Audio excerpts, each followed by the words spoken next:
turn off, right?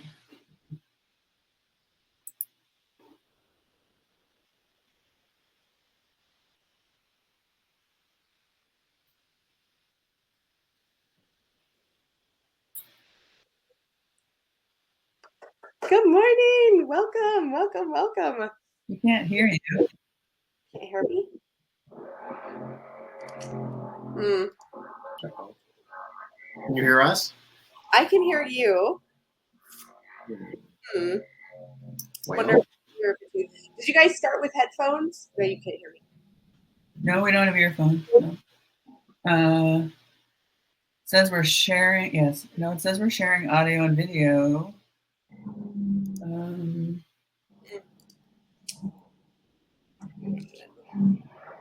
We're not muted.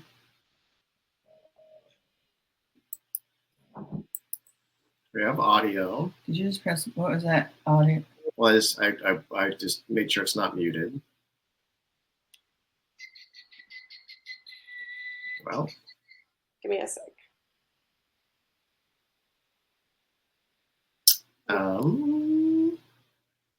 Well, we ran through the pre-check yesterday and everything. She can't hear you. Working. I think can you hear us, Jamie? Oh, Jamie's muted. You're she can muted. Hear us. She can hear us. Looks like you're muted. I'm not now. Oh, you're still not. Okay, we're still not getting anything. Yeah, no. Well, let's see if Joshua can hear me. You guys may need to exit and join again. I can hear you. You can hear me, Joshua? I can hear all of you. Okay, I think they need to leave and join again. Give me a minute.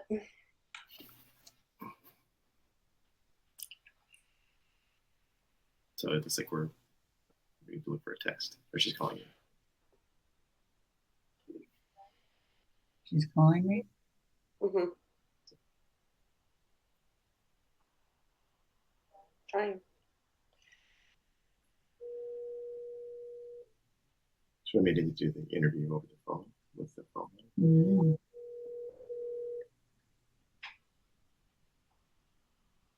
How are you, Jamie? Oh. You need to exit and join again. You, not me. Okay. Jamie, I don't know what you're trying to do, but I can hear all of you. Yeah, I know. She can't hear us. So, okay. So I think they may have gone through the whole thing where they take out their headphones and put it back in or something. Right. Okay. They need to join again. Otherwise, we won't be able to do this.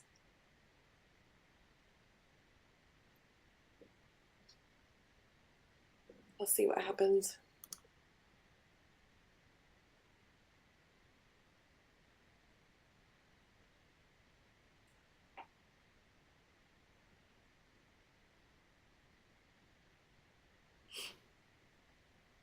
Okay. Can you hear it? I can't hear you. Can't hear you still. No! Okay. Not sure what to do. Listen to you on the phone? Is it possible to do that? Because you can hear us, correct? Mm-hmm. Yeah, I'm not sure. Yeah, it's showing that all settings are good. The pre-check shows everything is working. We just did a second pre-check. Yeah.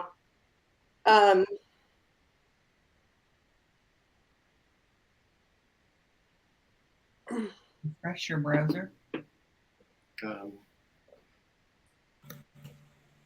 Hey. Hi, I can hear everyone. I know. We can hear you now, Jamie.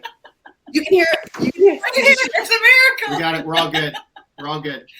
Yeah, sometimes it takes a minute. Somebody said, "Is your volume muted?" And the answer was yes. You never know, though. Sometimes people get in there, and what they'll do is, and I forgot to even tell you guys this, but sometimes if they put their headphones on and they decide not to use their headphones, yeah, the system doesn't know how to connect to one or the other, so it stays connected to the headphones, but you can't go back to the headphones. So yesterday we were deciding between the phone and the computer, and there was an echo. There's that lag echo, so I had turned it down, and then I just realized when someone said, "Is your volume muted?" Oh, yep, all the way down. So, yeah. Oh, So it was We did about 15 run-throughs yesterday and this morning, but nobody was on the other end. So, that's not a bad thing. You can't check to see if the other people can. I just remembered I turned the volume down to prevent the echo of the delay. So anyway. no Glad worries. to be here, yes. We're cooking with gas, as my grandma used to say. Now we're cooking with gas. Oh my goodness. Well, welcome. I'm so glad that you're here. I'm so glad that you were able to figure all the tech stuff out. And yeah, I'm super excited. So I'm going to go ahead and just introduce you really quick. We have Lisa and Denny here from Tennessee, but where are you from, Tennessee? Mount Juliet. Mount Juliet. Mount Juliet, yes. So just a stone's throw away from me, which is so funny because, we met online through another platform and lo and behold, you're in my backyard. So, so excited to have you guys here and to really just dive in today on your journey, right? Sure. Yes.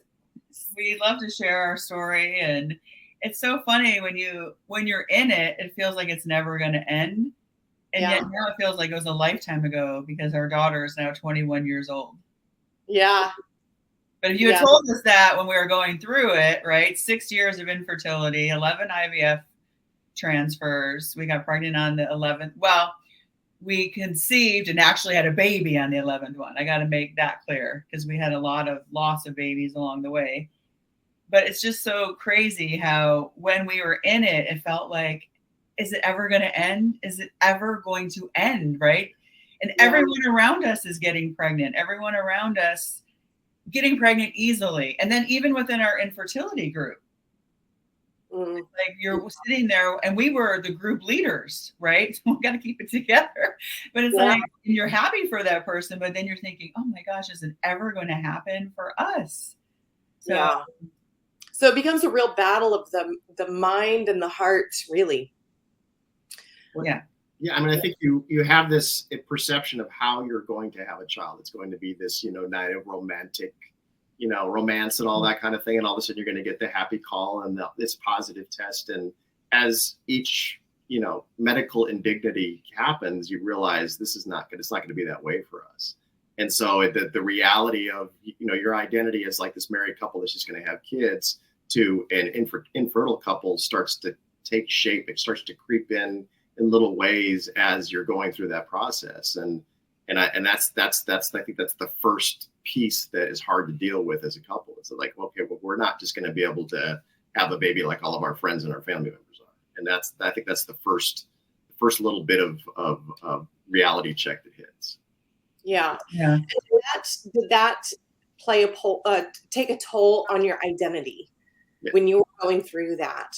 Yeah, I think it took, I don't want to speak for you. I just went through it with you. I think it takes more of a toll on a man because women, like we're used to talking about our periods, right? And like really intimate stuff. Whereas guys, their identity is kind of, with that. Because as soon as I found out, I was like, okay, let's do it. Let's go right to IVF. I didn't want to fool around with IUIs or natural sex, doing different drugs. I was like, let's just go for IVF. They don't do it that way. We had to go in steps. But I'll never forget when I got the call, right, saying that Denny had a low sperm count. And I was like, okay, how low? And they said 1 million. Well, 1 million sounds like a lot, right? If I gave you $1 million, Jamie, you'd be super happy, right? I mean, yes. Here's $1 million. So I had to be the one to tell him, and knowing that he wasn't doing all the research I was obsessively doing about sperm count and optimal times and all of that, I had to tell him, okay, your sperm count is low. And I knew the way he was going to be. I knew he was going to be like, what, 1 million? We can work with 1 million, right? 1 million, that's a lot. So I don't know if you want to share just what that was like for you, Denny, when I told you. Well, I think it was there was a little bit of denial just leading up to it. I think the whole concept that it's, after 1 year of trying that you suddenly take on this label of infertile, I didn't buy into it.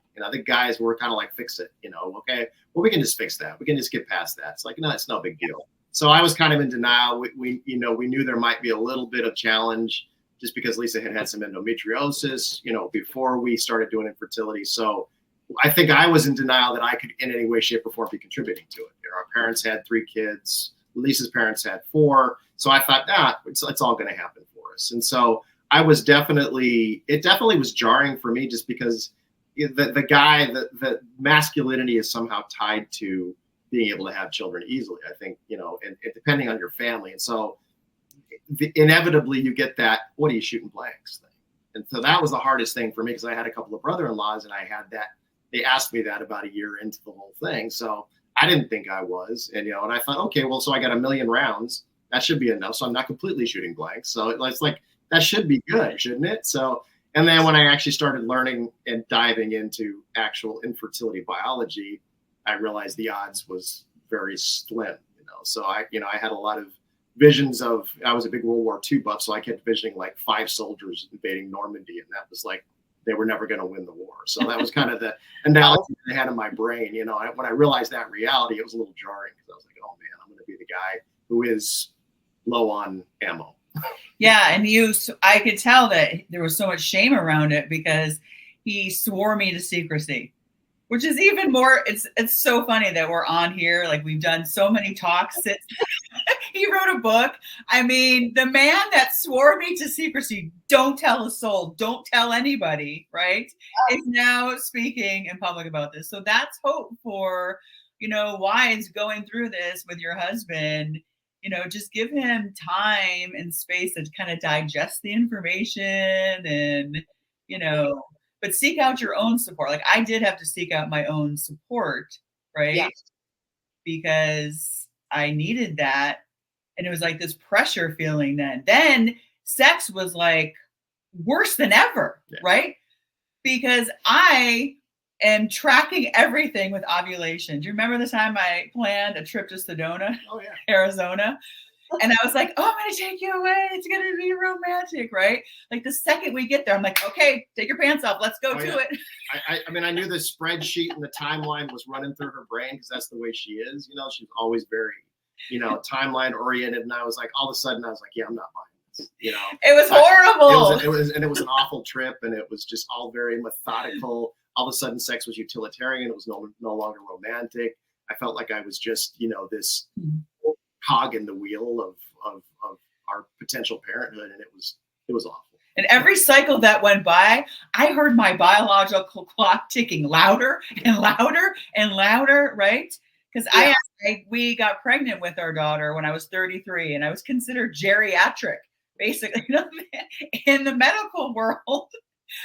Advanced maternal age is what they actually call it. Yeah. So we started when I was 28, thinking that was perfect, right? I mean, we graduated college, we were working, we had the perfect plan laid out. We had money set aside, we had a home we just bought, right? And then it was like we talk about the war, right? It's like somebody just put a bomb in our marriage when this happened. Yeah. So it was flying everywhere. It's like, wait, what? Yeah. You watch your savings just dwindling. You watch your sex life just dwindling, like everything, just to have this baby. And you start, I'll tell you, infertility is great though, in the sense that it really makes you, dig deep. Do I really want to be a parent? Sure. I'm so much into it, right? Yeah. That you really are thinking, okay, is this something we really want? We went through that question too. Yeah. Yeah. Well, I'm going to back you up just a little bit. I know that you talked about endometriosis, that you had this autoimmune condition that was attacking the uterus as well. And then your husband also had an autoimmune condition. So this is like not only just low sperm count, but you both literally had the chemistry in your body to attack sperms that, literally self-attack. So you had more than just that going against you in this journey, but yet your faith stayed the same. Like, it became this thing of just knowing, right? That's what it seems like. You guys just had this knowing, even though you're questioning your sanity, you're questioning your marriage, you're questioning your parenting, like if you want to be a parent, you clearly still had this deep down resonating knowing that may not even been on the conscious mind, but on the subconscious mind, that there was a child for you. No, So I knew. I tapped into a faith I never even knew I had during that time. Like you said, to the point where everyone, even Denny at one point, they're like, okay, you're obsessed. Like my sister-in-law was like, she needs medication. She's talking to Denny. I think she needs medication. She's not mentally well. Because I say that I became a mother long before we ever even conceived our daughter. I bought the mothering books. I went to breastfeeding support groups when I was trying to get pregnant, right? I had Denny do an entire nursery. We, wallpapered a nursery and did an entire nursery. I bought baby clothes, all girl clothes, ironically, one boy clothes, one boy outfit. When the baby that we lost was a boy, we found out that we couldn't have boys. So it was like the more I was told, do donor sperm or do donor embryo, the more faith I had, the more faith I tapped into. I knew that my headstone would one day read beloved mother. But now my daughter, what does she say? No, it'll say mama bear. That's beautiful. I love it. So we'll go ahead and fast forward back up to your relationship, because I know this really took a toll on your marriage. Like Denny was saying, it was just really trying. He felt disconnected probably from this whole situation. It became impersonal and mechanic and methodical, which, I've heard this from other fathers, like they've gone through this and we don't put enough focus on the fathers. And that's one of the reasons why I'm so excited that you're here and joining us today. But the identity shift that the father goes through, when he's going through this process, whether it be the woman's problem or the man's problem, either way, there is still this thing that they desire that he's not able to deliver. I know as husbands and fathers, you have this overwhelming natural urge to provide your wife with the things that their hearts desire. And, to go in there and feel deflated each month to seeing what she's going through. That identity is really a struggle, just kind of trying to find who you are as a man. So what were some things that you clung on to that helped ground you? What helped get your feet on the ground to have the same faith? Or in this situation, did you have to borrow faith from Lisa? I think that at first it was, I felt like at first I was very, it felt like it was very, I felt like having a baby was more important than our relationship. So that I had to get past that at first. And I think that I felt all of a sudden it was like there was a whole staff that was dealing with something that's very intimate. So I would walk in and there's another man involved in our process of making a baby, the fertility doctor. And then there's a staff of nurses. And then there's the embryologist. And there's all these people that are involved in what I always envisioned being a very intimate process. So at first I did feel a disconnect. I felt a little mad at Lisa just because I felt like, yeah, she was obsessed. And I also wasn't really tapped in to just how primal and how spiritual it is for a woman to be able to create a child. And the more I participated in the appointments and I saw the follicles as they were, being created, and then I saw the embryos in the petri dish after they were created, and then I saw the connection on Lisa's face to every single embryo that was on that screen, then I began to understand that this connection is so much more deep than anything as a man I'm going to be able to understand. And it was honestly in a moment when she was pursuing all that autoimmune stuff. We got a test result that basically said, yeah, we're never going to have a biological child. She broke down and she said, I can't do this. And the one word that was missing from that was, I can't do this alone. And I realized in that moment that even if we weren't going to have a baby through a magical night of lovemaking, I could still be intimately connected to her through the whole process of medically assisted. It would take something more creative as a husband and being supportive. So I took on the role of taking care of all the infertility costs and insurance and battling with the companies and, and being there to support her and make sure she was comfort during the cycle. So our relationship took on a new teamwork oriented approach. And a lot of that also, I have to say, was because I also started speaking out about it in infertility groups. And that was probably the start of my reconnecting to Lisa and saying, where this was not an obsession. This is literally a biological connection to, a God-given creative force that women have that I never really understood until we went through infertility. And that was honestly a gift for me, because I don't think a lot of men get to really see that, how that spiritual connection that women have, the amazing miracle that they have to create life and to actually connect to that really deepened our relationship and deepened our love for each other, because it was complete surrender to God. And so once I had that, I could connect to what Lisa was feeling. I could connect to the pull that she was feeling towards bringing our soul baby into this world. Wow. Yeah. Wow. That is so profound and so deep. And man, it like literally evokes a lot of emotion in me, because it's, men don't. We need fathers like you, men like you, to really show that, because we feel it, but we can't express it, and it just sounds like we're lunatics of how attached we are to our babies, or the possibility of our babies. I think that's a gift that women have. We are able to fully see the future, or not fully see the future, fully see the potential. And, whether it's a child or in a man or, in a situation, we feel that intuitively often. And, and like you said, there is that spiritual connection that happens. It is the most incredible thing, to experience.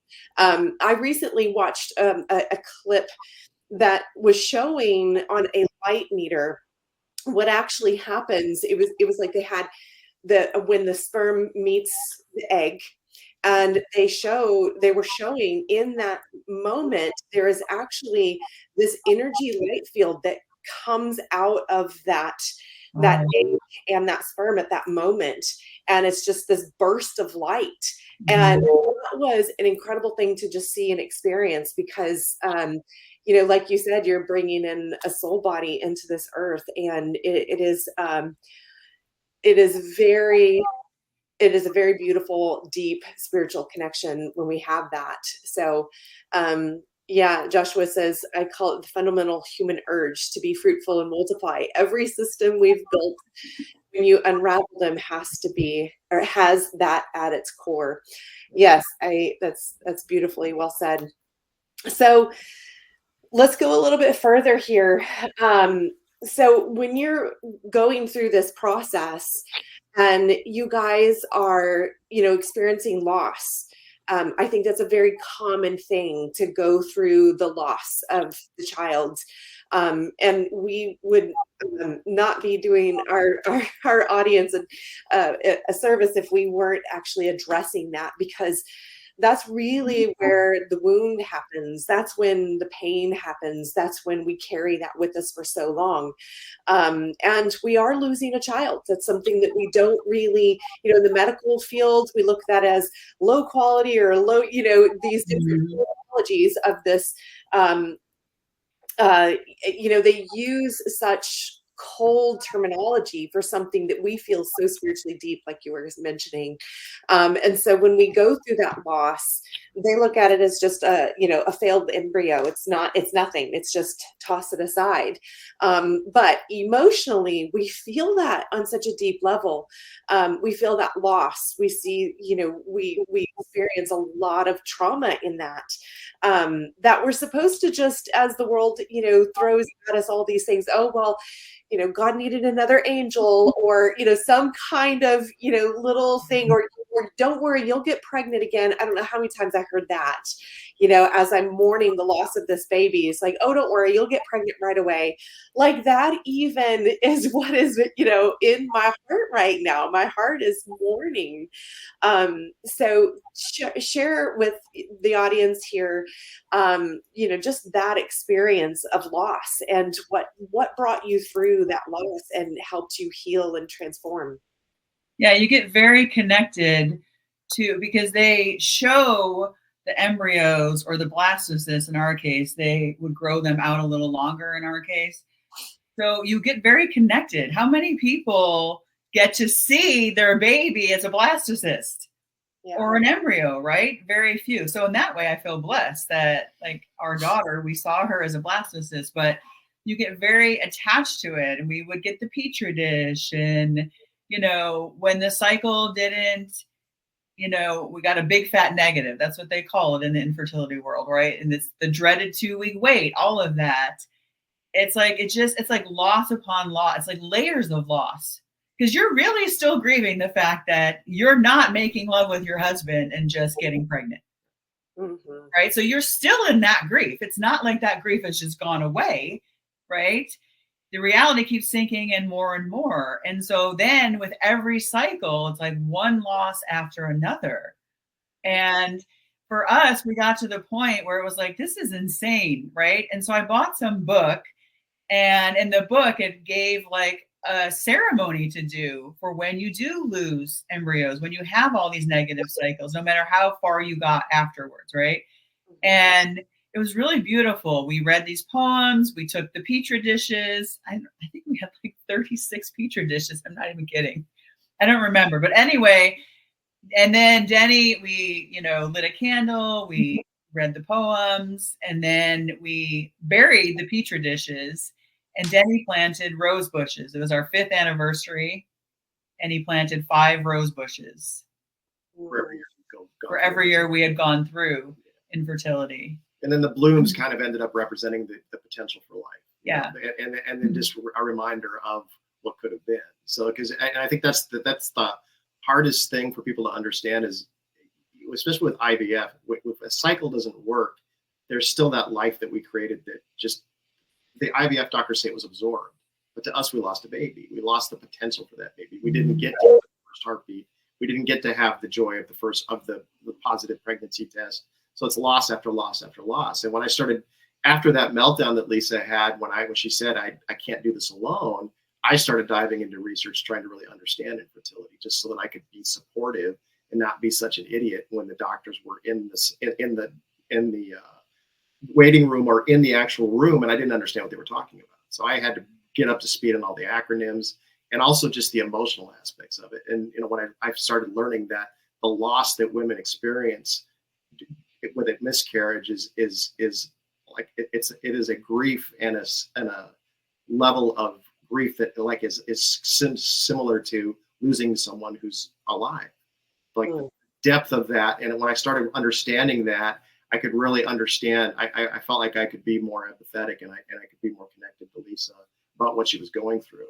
And then that also caused me to start developing more protective, like, you know, having like a plan for events where I knew there might be emotional landmines, just because like, so there might be like it was a child's birthday party or birth announcement or something like it, or a holiday. But we had to have an exit plan for those events so that when I saw Lisa, that connection or that sudden sadness come over her face, like, okay, hey, we got this going on, we're just going to leave, you know? So I had to kind of be the exit strategy guy. And I think that helped us to deal with the losses, especially right after a loss. The last thing we wanted to do was be at a large family event. You know, it's very hard. Or a baby shower, all of that just contributes to your loss. And, you know, you don't want to rain on someone's parade, right? But you also don't have to march in it either. Yeah, that's right. So like, I knew I was responsible for the energy that I brought into a room, like especially a baby shower. And if I was in a bad place, I don't want to dampen someone else's experience. So you know, some people understood, some people didn't understand, you know, and that was okay. Like I did what I needed to do to keep myself safe, sane, emotionally. People, honestly, people don't know what to say. I'm sure you've experienced this, Jamie, because you experienced miscarriages, right? They don't know what to say. They really don't. Right. Have any clue on how, or even when you get the negative pregnancy test, right? After you've done an IVF cycle. So we kind of stopped telling people, because once you tell, you can't untell. So we sort of stopped telling people that we were even doing a cycle. because I get the tilted head. Oh, the tilted head. And they don't know, right? Like I used to get really angry about it and upset, and now hindsight is everything, right? They didn't know. It's the same thing when someone dies, when anyone dies, when there's any kind of loss. People really don't know what to say or what to do in those situations. Yeah. So, this is so funny that you say that. Today is actually my late brother's birthday. So he passed away several years ago in a car accident. And you're right, when you're going through that loss or traumatic experience, nobody knows what to say unless they've experienced it themselves. And you can always tell when someone has gone through that because they do know what to say. They're just there. They're in full love and they're silent and they're just supporting. Yes. I love that you said that. They sit with your pain. The best thing you can do for someone is just sit with their pain. With their pain. Yeah. But that's very uncomfortable for most people. That we avoid pain as human beings, right? The last thing we want to do. That's actually the healing technique that I teach the women that I work with is to, and I wish that I had this when I was going through it, to actually sit with, get out of your mind, especially as an infertility patient, right? You're constantly thinking about the next cycle. You're constantly thinking about, oh, I could try this protocol, that protocol. You know, there's all the woulda, coulda, shouldas, right? When you do lose a baby, when you get that big fat negative. And so if you can get out of your mind and go in your body and allow yourself to really feel the pain, like looking back on it, I never allowed myself to really feel the pain, the grief. I didn't. I was on to the next cycle. I'm like, bam, let's go. He used to get so mad. We'd get the negative tests and I'd be like, okay, let's go to Fridays. Fridays, remember TGI Fridays? Do they still have TGI Fridays? We'd go to Fridays and I'd be like, okay, let's plan. What's the next cycle? I never gave myself that space and time to really feel the grief. Yeah. And I think it's so important. That's our human nature of survival too. Like I think in our society, it's that we suppress those things. And that's part of the reason why we have so many healing modalities right now of dealing with that suppressed things, because we don't even realize how much we've suppressed, that we've just pushed through. I know that for me, my first, of course, the experience of my first miscarriage, I named that child. I created a box. I put in that box the different things, the sympathy cards, the pregnancy test, the journal entry notes, and just all of those things inside that box, just to really give it some substance, to give it some validity, but as I continued to have miscarriages throughout the years and had other children, I didn't know what to do with those emotions. I didn't know what to do with this loss. And so, like, to name it, it was almost like to claim it. and so I struggled. And there was some pregnancies that, I would have the loss and I would just try to suppress those emotions and just move past it. So I know it's definitely a journey, and you're not going to go through it perfectly each time, or especially the first time. But, really, like you said, sitting with that pain, I think that's something that our society or that our culture or humans in general do not enjoy. They do not embrace sitting in our pain. And that's really where the transformation happens. When we move past that pain and ignore it and suppress it, that's where it starts to really manifest itself in our bodies in an unhealthy way, whether it be in our emotions or just our mindset, our behavior, or our physical body, where can literally manifest itself in different physical illnesses. Right. I'm so glad that you brought that point up, of just saying to sit in your pain and really mourn. But, truly, we feel like that is an ocean that we're just going to drown in. Oh, yeah. I didn't want to feel that pain. Well, because, I feel like my fears during that time, and this is true just in general, were really fears of my feelings, right? What does it mean if I never become a mom? What does it mean if this doesn't even work, right? What does it mean for us as a couple? What is Denny going to think about himself? Like all these things, if, you know, they're actually taking an egg out of me, a sperm out of him, injecting it, and we're still not getting pregnant.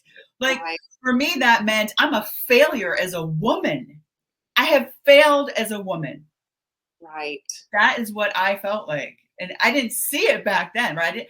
I didn't acknowledge it. I didn't allow myself to sit with that fear and where I felt it. But that's really what the bottom line was for me, is what, like, I have failed as a woman. Yeah. Yeah. And we get this negative voice in our head that our body's not capable, or our body has failed us, and we start to dissociate with our body and like almost like blaming ourselves, right? Which is, you know, something powerful to bring up too. I think speaking life over our bodies, no matter what, finding gratitude. So tell me, like this 2-week period, you find out that, you know, you get the transfer, and this 2-week period, how did you find peace throughout that 2-week period? I honestly, I don't think I ever got myself to a place of peace. Like, that's why I wish I, you know, had the tools I had now back then. What I did though during that 2-week period is I acted as though I was already a mom. Like it was already done. You know, that was a big thing for me, is put all of your energy into growing this baby. We were with this therapist. I would not recommend this. This therapist we were with had us listening to these visualizations, which is great. I love visualizations. However, the visualizations were like really seeing the sperm and the egg coming together and watching the baby grow and all this. But as I'm doing the visualization, I'm like, I can't see it. It made me more panicky, right? I was like, it wasn't an escape from what I was going through, in other words. Well, and I think the mistake of that in our case is that Lisa's very much a results-oriented person. So, you know, she felt like she was doing something wrong. If the visualizations didn't result in a pregnancy, it's like, okay, I must have done something wrong. And these things are, or the process isn't working. And I think one of the big takeaways that we did learn ultimately was to have gratitude for the little things along the way. And so, you know, it started in our first session, like, is that, you know, what are you thankful for right now? I remember I was so mad at her. She was so, Lisa got like, had a visceral anger towards the, you know, I was like, what do you mean? What am I thankful for? I said nothing. Nothing. Nothing. Like she said, what about the chair you're sitting in? You know, did you have? And I was like this. I was like, all closed off. I'm like, okay, great. Yeah. Okay. Yeah. I love the chair I'm sitting in. What about your shoes? Yeah. Okay. My shoes are great. Can I have a baby now? How do I get a baby? Tell me how to get a baby. And it's funny because I would, you know, our very last cycle, we had the frozen embryo that we had, our very last cycle that we had, Lisa just abandoned all of that 2-week waiting stuff. We ended up going to a clinic in New York City, in New Jersey. She, right after the transfer, she was running a fever. She wanted to go into the city, see Lion King. I surrendered. She absolutely surrendered. And we had gratitude for the fact that we could be there. We had 2 frozen embryos left after 6 years and all these infertility doctors. She was our last chance. You know what? And the doctor didn't even give us odds. We didn't even think about odds. All she knew was that, you know, like, we're just going to enjoy this moment. And that release, something changed, something happened, I think. But it wasn't that even. What it was is on our last cycle, no doctor had ever said this to me. And if you're listening and you're going through infertility, I want you to lean in and hear this. The doctor told me, do whatever you want to do. Either it's going to work or it's not. It doesn't matter what you think, what you feel. It doesn't matter. Either it's going to work or it's not. Go live your life. We're transferring, because it used to be they transfer them in, and then it was like, oh my God, you know, you have to have bed rest for this amount of time. And, you know, I kind of walked on eggshells like I was made of glass. And this doctor said it doesn't matter what you do or don't do. Either it's going to work or it's not going to work. And so what Danny was talking about, I was like, okay, let's go have fun. New York City is an hour away. Let's go. And he was like, are you sure? Are you sure? And there was a massive snowstorm. And like, I don't know, we went to see Black Hawk Down in the theater, like you know, violent war movie, and like all the things that we had completely vowed not to do. We like, all right, well, we're just gonna we're here. We may as well enjoy it. Let's just have gratitude for every moment on this journey. And then we got back, and that ended up being the cycle that finally worked. Yeah. You know, what's so powerful about what you're saying, though, is I know in scripture it says that a double-minded man is unstable in all his ways. And, you know, when you're really in that fear mode, you can't be in fear and faith in the same time. You just can't. If you're in fear, you're not in faith. And when I say faith, I really mean to dig into that knowing that intuition that you have, that is your God-given gift of intuition. And so when there's not that alignment that happens, like when you guys fully surrendered and you just said, we're going to go see a movie, we're going to go do those things, you released fear. You removed fear from your life and just said, I release it. I mean, you didn't physically say that, you know, you didn't. Well, and it's funny you said that scripture, because that double-minded part, my worst fear from when we first started was that we were going to have to go across country into a top infertility clinic to get pregnant. And Lisa, it was funny because she was actually resistant to leaving our infertility doctor in Arizona. And it was when I realized, like anything, if there's a higher odds at a better clinic, we should go there. I had to face that fear, and I had to surrender it to God. I didn't know how we were going to do it, but we ended up going to a top clinic in New Jersey. And I do feel like that surrender changed the path of everything, because I no longer had that fear. It was like, once I faced it, I was facing the same kind of fear Lisa was facing every time she geared up for another cycle. And I hadn't really jumped on that train with that kind of courage until then. So I felt like it felt like very much like that's a big leap of faith there. And I was no longer double-minded of, well, let's just go to this little clinic with this lousy success rate. Let's just stay here. No, it was like, we want to have a baby. Let's give our baby the best odds of coming into this world with the best doctors, and we'll just figure out a way. God will show a way. And that surrender was, I feel like looking back on it, was a shift also. It was a shift in, in who you were. It's a huge energetic shift that took place in you. And I can't express how important that is. And I know that even, okay, let's talk about, now you're pregnant, now you have a baby, and now you're in an environment, in a world where they're still throwing fear at you every single day, every single week, every morning. You're waking up and wondering, well, I can't feel the baby move. It's not time yet. So how do I even know if the baby is still alive? How do I know that my body is not continuing to carry a baby that's already passed? That was my experience. My body wouldn't release the baby. Like, my body was like, nope, we're pregnant, we're doing this, and it's just going on, and all the hormones are there, all of the food cravings are there, but my child is lost inside of me. It's no longer living. And having to find a way to release that child and tell my body to release the child was such a traumatic experience. But I know even with this pregnancy, I had 2 miscarriages before we conceived this one. And just even to this day, I'm grateful for every kick, every movement, even though it like wrecks my body. I'm grateful for that, because I know it just affirms my faith. But I would be lying if I didn't say that I have that fear that creates that. You scroll through Facebook and you find, someone holding an infant that had passed at 36 weeks, and they just delivered, and you're just like, that there's no reason for this. And you go through this mental process, but really going back and recognizing that fear has no place with faith. They're not partners. They can't cohabitate. And even I think that the faith goes deeper than that, deeper than just this child is going to live. The faith goes deeper into I know that whatever happens is for my best and highest good. And that there is a plan and there's a purpose here. And that, that you just align yourself, that you are doing the next right thing that is on your divine path.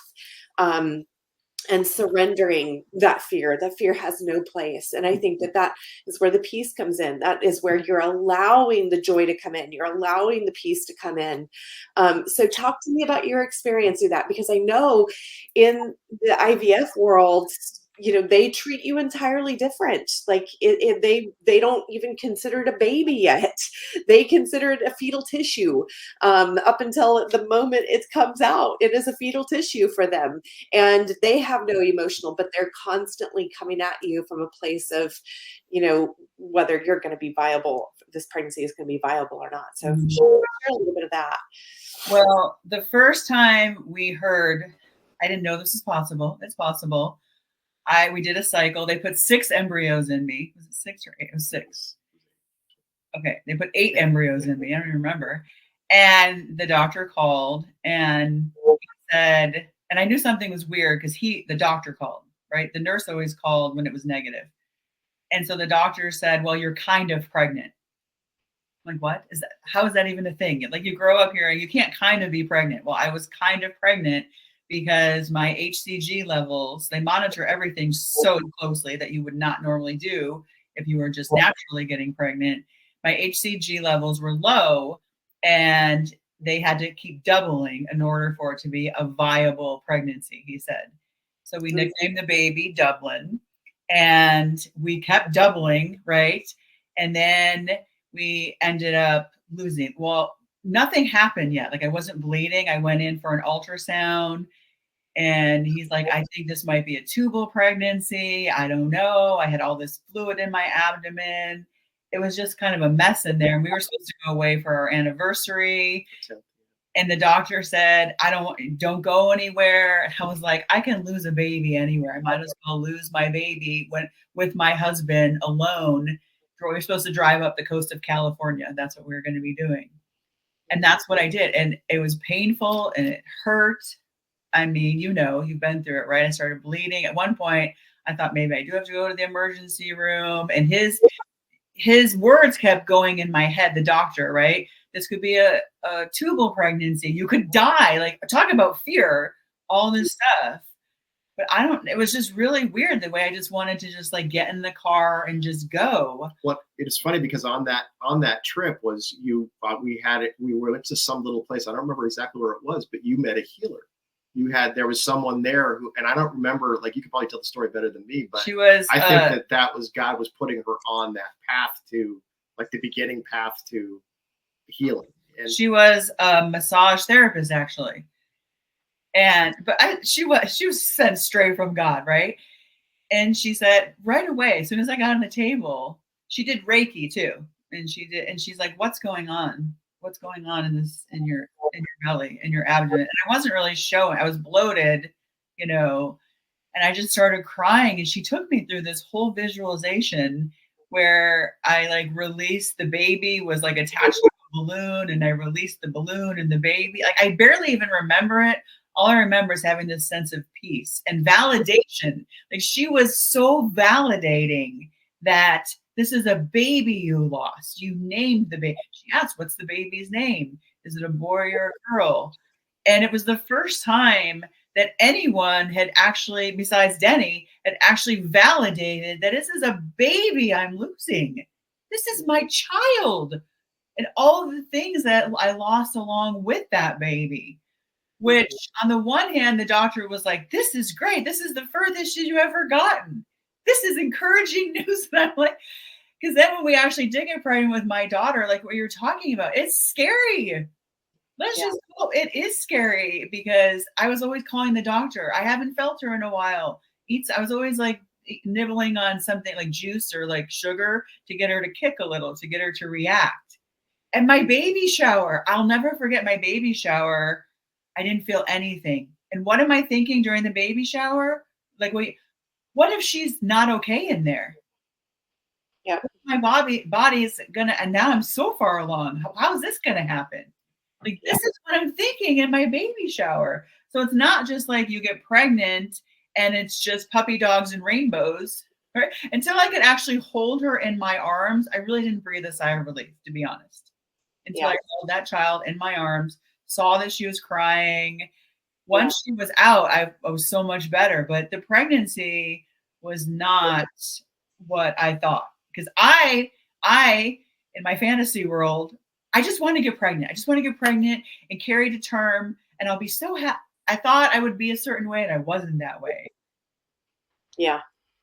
Yeah, it's such an experience, that you really, it's difficult to find people that resonate with you and understand that journey, that process for you, and can support it. And I'm so glad that you guys speak and share your story with others. And Denny, you wrote a book, right? So what is the book about? So Almost a Father, it was basically my love story. So one of the things that was really hard for Lisa, she couldn't find anything about what men were going through, what was going on in their brain. So when I started speaking about it, it just evolved into a book that basically told our whole story. Because I felt like it was this amazing love story that just talked about our connection. We always felt like we were soulmates, and then we were on this journey to find our soul baby. And so as I started writing about it, and then we started getting asked to speak out about it. When Lisa was pregnant, we actually got asked to be on the CBS Early Show because I shared my story about it, my version of it, the male perspective, and then ended up speaking about the male perspective about infertility for the next 20 years. And I think that what happened was also Lisa and I as a team started doing one of the first couples run support groups for infertility as well. And I think the more I spoke about it, the less isolated I felt. The less, I mean, at first, the whole we're not going to tell anything is awful. And I would say to any guy that does that, don't, because it will make you feel even more isolated, more emasculated. And if guys don't know, guys, especially in support groups, are going through a lot of similar things, whether they're contributing to the infertility or not. And there's a commonality to the experience that you can only have through that kind of support. And I think that the support group is probably the part that really helped us. It normalized the experience. But speaking up for me was the first step. And once I started doing that, then it ended up becoming something that just, I feel like strengthened me, and also just strengthened my identity beyond my ability to procreate. Yeah. So that was an evolution for me. You weren't just a baby making machine. Right? Sperm donor. And the devil's favorite weapon, right, is to cloak you in shame and silence. Yeah. That's the devil's favorite weapon. And I didn't see it back then. Like now I see, wow, he had a stronghold on Denny in that sense, right? Don't tell anyone, be ashamed of this. Don't, I think that there's power in releasing and speaking. First of all, our voice has frequency. When we speak out those things, we're releasing those frequencies as well. And you have to be careful, because if you are word vomiting the negative, you're only reinforcing it. You're only reinforcing those frequencies in your body. But if you are acknowledging as it is, acknowledging your woundedness, acknowledging your pain, and surrendering that through vocalization, I think that's where the transformation comes from. It's very, very similar to repenting, with our voice, and I would say that is an encouraging piece that someone can practically do today. Whether you're dealing with a miscarriage that you didn't really share with anybody because you don't want that tilted head. Oh, you don't want that feeling of, right.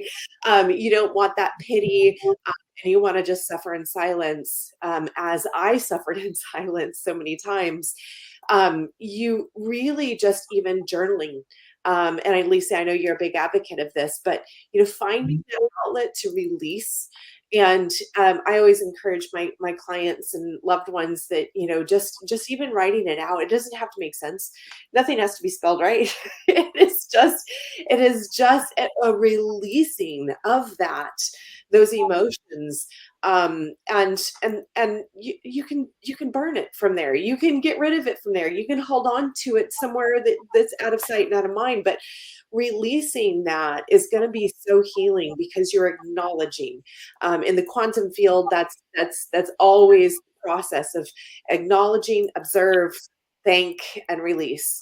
It's just the way our bodies are created on a cellular level is to really acknowledge those things. So it sounds like on your journey, Denny, you really found that process through speaking to others and letting it go and acknowledging that this was, not something that you can just, throw some duct tape on, right? Well, I felt like God gave me such an amazing gift, because he opened my eyes to the beauty of a woman's ability to create. And I didn't really get it. I first I looked at it as a curse. Okay, I'm this infertile guy, I got this low count, I'm not a real man. And then the more that I connected, the more that I really embraced and really shared the experience with Lisa and was part of that. And the more we met other couples who were going through it, the more I realized, wow, what an incredible gift this is, to be able to really connect to the electricity of creation that women have, that connection. If you pay attention as a guy and you listen and don't try to fix it, don't try, just be there. If you could just be that soft place to fall for those tears as you're going through it, there will be a connection when that baby's born. Mm-hmm. Can't even believe, the electricity on the day that child's born is like nothing you will ever feel. And that's the gift that I think God gave me by allowing me to be humbled and not be so prideful that I couldn't see that. Yeah. And what's really cool is it became a very intimate experience, because Denny saw parts of my body every month that he wouldn't have seen otherwise, right? And it was so funny, because the doctor would do the vaginal ultrasounds to check the eggs in the lining. Before the doctor would even talk, he'd be like, look at how beautiful and fluffy your lining is. It's triple layer. Oh my gosh, he would get so excited. Or he'd see the eggs. And it was like, I saw him like connecting to my insides of my body. It was, when you think about it like that, but he opened himself up to it. And he had this spirit of curiosity. Instead, he went from pitying himself, feeling sorry for himself, angry, right, resentful, right? That another man is sticking, we called it the magic wand, the vaginal ultrasound, and his wife, multiple times a month, to him getting so excited about watching the eggs grow. That egg looks really good. I think that's the egg, So yeah. If you can, like you were saying, find gratitude. We found gratitude in those, we found a way to make it intimate during that process. Yes. That's so beautiful. And I know my husband and I, we've gone through a lot together in our life and our short time together. And that's something that is so beautiful about our relationship as well, is that you don't even realize that intimacy when we open ourselves up to be vulnerable, how much that heals, brings a healing element to the other spouse. And if you are closed off to that vulnerability, and you're robbing yourself of a blessing, because that is such a blessing to heal and grow together as a couple. So we are running short on time. It's like it flies by with you guys. I love it and I hate it at the same time. I feel like we can talk for hours. But I wanted to give the last closing minutes, for you guys to just speak to that person who may be experiencing, have gone through the loss, but they haven't quite gone, haven't really committed to going through maybe IVF, but they're still in that space of deteriorating hope, I would say. So what would be your message and your word to them of encouragement? What's your last final words to them? For me, it is, be clear on what you want, and the rest is easy. Not easy in the sense that it's not going to take effort in that, right? But there's so many choices out there now that you can start getting really confused. Like I started feeling, like you were saying, deteriorating hope. My hope was deteriorating when I was sitting in an adoption class. And I realized, what am I doing? This is not what I want. and it's okay to admit that. And once I became clear, I knew I wanted a biological child that I carried in my own womb and gave birth to, right? Like I knew, once I became clear on that, hope was restored because I had like laser sharp vision of focus of where I was going. And so a lot of that deteriorating hope is because the voices outside of you, right? You're Googling, the doctors are telling you all this stuff. Be clear on what you want. And I would just say on the male side, just that the experience can still be intimate. Don't lose the romance of making a baby just because you have a doctor helping you. And still, keep the faith and find, you'll have to find creative ways to approach it, but just educate yourself, learn things, and then just be willing to listen. And sometimes just not say anything, just be there, just be. And I think that that will help you become a team regardless of how you have a baby. Yeah, it's beautiful. I love it. Yeah, sit with her in her pain, sit with her in those moments. And I would say the same to the women, to really sit in the pain with them and acknowledge, your husband's journey in this all, even if he's not willing to see it quite yet. Because it's a beautiful gift, like you said, it's a beautiful gift to experience that. Just the opposite side of resistance. My husband and I, we always say resistance is hell. If you're in resistance, it is a miserable place to be in. But when you completely surrender, there is gold to be had in that process for transformation and really, blessings to be had. So beautiful. Okay, so your low quality embryo, which is now your beautiful 21-year-old daughter. Yes. Yes. Yeah. So she is going to be, I think what we're going to do, we kind of had trying to throw some things out there, some options, but I think your daughter is going to be jumping in a session. Do you know what time she's going to be? Is it going to be right after this, or is it any time today? I think it's right after this. Okay. So I think what she's going to do is just jump into that space, and she's just going to pray, right? Just a prayer over people who are going through this process. And here's the beautiful thing that I love about prayer and meditation and all these things is that they're not constricted. They're not constricted to time. They're not bound by time, right? So this prayer is going to be an everlasting prayer in our community. So I love the idea of this being completely recorded so that anybody can go in there and be prayed over and over and over and over.